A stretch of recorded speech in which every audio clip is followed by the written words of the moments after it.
নমস্কার। আমাদের প্রত্যেকের জীবনে অঙ্গাঙ্গিভাবে জড়িত ব্যাংক। এমন খুব কম লোকের এখন দেখা যাবে না যাদের বাড়িতে অন্তত একটা ব্যাংক অ্যাকাউন্ট নেই। ব্যতিক্রমীয় ঘটনাও ঘটতে পারে, অনেকের ব্যাংক অ্যাকাউন্ট নেই, কিন্তু ম্যাক্সিমাম লোকের বাড়িতেই কিন্তু ব্যাংক অ্যাকাউন্টটা এখন আছে। ব্যাংক অ্যাকাউন্ট সম্পর্কে অনেকে ইনফরমেশন জানেন এবং অনেকে ইনফরমেশন জানেন না। এই যে নতুন ফিনান্সিয়াল ইয়ারটা আসলো 2024 এবং 25-এ বেশ কিছু নিয়মের পরিবর্তন ঘটেছে। এই সমস্ত ব্যাপার নিয়ে আজকের আমার আলোচনা হবে।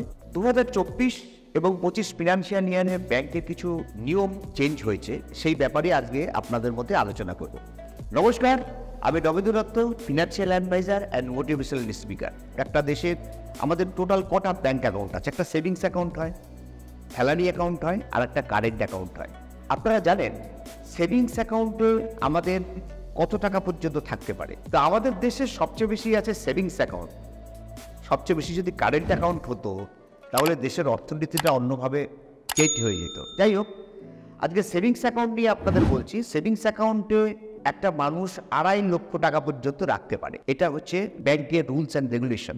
খুব ইম্পর্টেন্ট কিছু কথা আপনাদের বলছি, যে ইম্পর্টেন্ট কথাগুলো যদি মনে রাখেন তাহলে ব্যাংকিং সেক্টর নিয়ে কোনো রকম চিন্তা ভাবনা করতে হবে না। যেহেতু একদম নতুন নিয়ম, তাই জন্য আমার কাছে নোট করে নিয়ে এসেছি, সেই নোট দেখে আপনাদের কিছু বলছি আমি। যেরকম নতুন বছরে এই ফিনান্সিয়াল ইয়ারে, অর্থাৎ আপনি 1 এপ্রিল থেকে আগামী ফিনান্সিয়াল ইয়ারের 31 মার্চ পর্যন্ত আপনার প্যান অনুযায়ী যতগুলো সেভিংস অ্যাকাউন্ট থাকবে 10 লক্ষ টাকা পর্যন্ত আপনি ট্রানজ্যাকশন করতে পারবেন। যদি 10 লক্ষ টাকার উপরে ট্রানজ্যাকশন আপনার অ্যাকাউন্টে হয়, আপনার কাছে কিন্তু নোটিশ আসতে পারে। অনেকে কিন্তু ভাবছেন আমার একটা SBI-তে অ্যাকাউন্ট আছে, একটা ইন্ডিয়ান ব্যাংকে অ্যাকাউন্ট আছে, একটা পাঞ্জাব ন্যাশনাল ব্যাংকে অ্যাকাউন্ট আছে, একটা অ্যাক্সিস ব্যাংকে অ্যাকাউন্ট আছে, আপনার HDFC ব্যাংকে অ্যাকাউন্ট আছে। না, আপনার প্যান কার্ডে কিন্তু সমস্ত হিসাব বলে দেবে যে আপনার কোথায় কি আছে। অর্থাৎ আপনার টোটাল সেভিংস অ্যাকাউন্ট মিলিয়ে 10 লক্ষ টাকার মধ্যে আপনার ট্রানজ্যাকশনটা রাখতে হবে।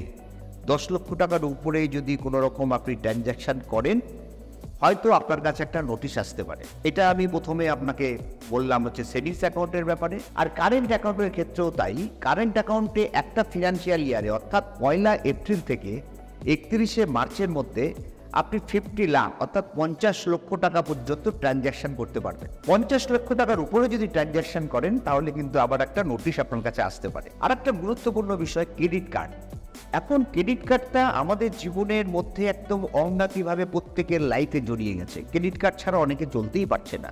এই ডিজিটাল ইন্ডিয়ার ক্ষেত্রে আপনি এটা একটা স্টেপ বলতে পারেন। যদি আপনি সিরিয়াসভাবে ব্যবহার করতে পারেন তো আপনার ঠিক আছে। আর যদি মনে করেন যে কোনো হিসেব রাখলেন না, বেহিসেবিভাবে ক্রেডিট কার্ড ইউজ করেন, তাহলে কিন্তু আপনার আগামী দিনের পরিকল্পনাগুলো সব ভেস্তে গিয়ে আপনি একদম অর্থনৈতিক বিপর্যয়ে পড়তে পারেন। 1 এপ্রিল 2024 থেকে 2025 31 মার্চ পর্যন্ত আপনি 1 লক্ষ টাকা পর্যন্ত ক্যাশ তুলতে পারবেন।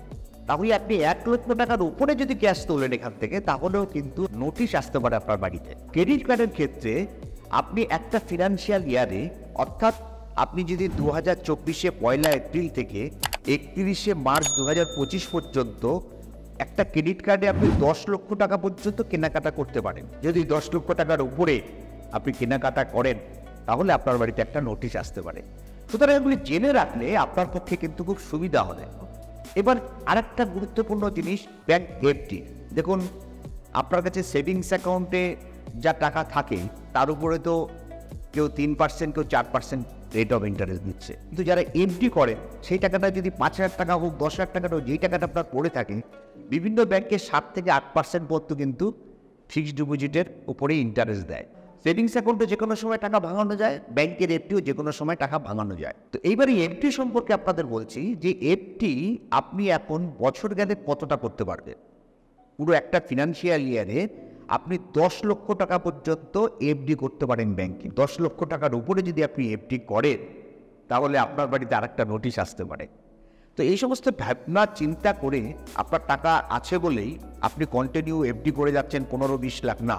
একটা প্যান কার্ডের এগেনস্টে 1 বছরে একটা ফিনান্সিয়াল ইয়ারে 10 লক্ষ টাকা পর্যন্ত আপনি এফডি করতে পারেন। এবার দেখুন, সেভিংস অ্যাকাউন্টেও 3% রেট অফ ইন্টারেস্ট দিচ্ছে বা 4% ইন্টারেস্ট দিচ্ছে। সেভিংস অ্যাকাউন্টে যদি 10,000 টাকার উপরে আপনার ইন্টারেস্ট হয়, তাহলে উপরে কিন্তু আপনার টিডিএস দিতে হবে। এটা কিন্তু খুব ইম্পর্টেন্ট জিনিস। দ্বিতীয় ব্যাপার, যে এফডি আপনি করছেন, বছরে যদি আপনার 1 লক্ষ টাকার উপরে ইন্টারেস্ট হয়, সেই ক্ষেত্রেও কিন্তু আপনার ট্যাক্সটা দিতে হবে, টিডিএস দিতে হবে আপনাকে। দেখুন, এই যে ট্যাক্সের ব্যাপারটা আমি বলছি, অনেকে কিন্তু ট্যাক্সের আওতার মধ্যে পড়েন না। যেরকম মনে করেন যে 2.5 লাখ বা 5 লাখ পর্যন্ত যাদের নিচে আয় আছে তাদের কিন্তু ট্যাক্স না দিলেও হবে। সেই ক্ষেত্রে আপনাদের ব্যাংকে গিয়ে 15G বা 15H নিতে হয়। দ্বিতীয় ব্যাপার, যাদের 60 বছরের উপরে বয়স তারা কিন্তু যে কোনো ফিনান্সিয়াল ইয়ারের এপ্রিল মাসে প্রত্যেকের 15H ফর্ম যদি জমা দেন, আপনারা যদি ট্যাক্সের আওতার মধ্যে না পড়েন, সেটাই আপনাকে ডিক্লারেশন ব্যাংকের কাছে দিতে হয়, আমি ট্যাক্সের মধ্যে পড়ি না, অর্থাৎ আমাকে 15H দ্বারা আপনার যে টিডিএস কাটার ব্যাপারটা সেটা যেন না কাটা হয়। তবে একটা জিনিস আপনারা সবসময় মনে রাখবেন, আজকে ডেটে ট্যাক্স ফাঁকি দেওয়ার জায়গাটাও বহুত কমে এসছে। তবে সরকারকে সবসময় ট্যাক্স দেওয়ার পক্ষে আপনি থাকবেন, কারণ সরকার ট্যাক্স পেলে সেটা দিয়ে আমাদের জনকল্যাণে সেই টাকাটা রিটার্ন চলে আসে।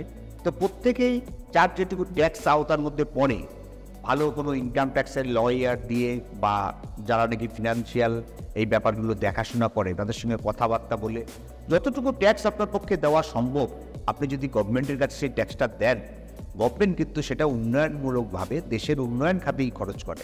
সুতরাং ট্যাক্স দেওয়ার বিপক্ষে আমরা কেউ না, আমরা জানি, কারণ আমাদের এখন প্রত্যক্ষ বা পরোক্ষভাবে অনেক ট্যাক্স আমরা দিই। আজকে যে আলোচনাটা করলাম এটা ব্যাংকের ট্যাক্সের ব্যাপার নিয়ে আলোচনা করলাম। এই ব্যাপারে যদি আপনাদের আরও বিশেষ কিছু জানার থাকে, অবশ্যই আমার ইমেলে আপনারা বা কমেন্ট সেকশনে আপনারা লিখে পাঠাবেন।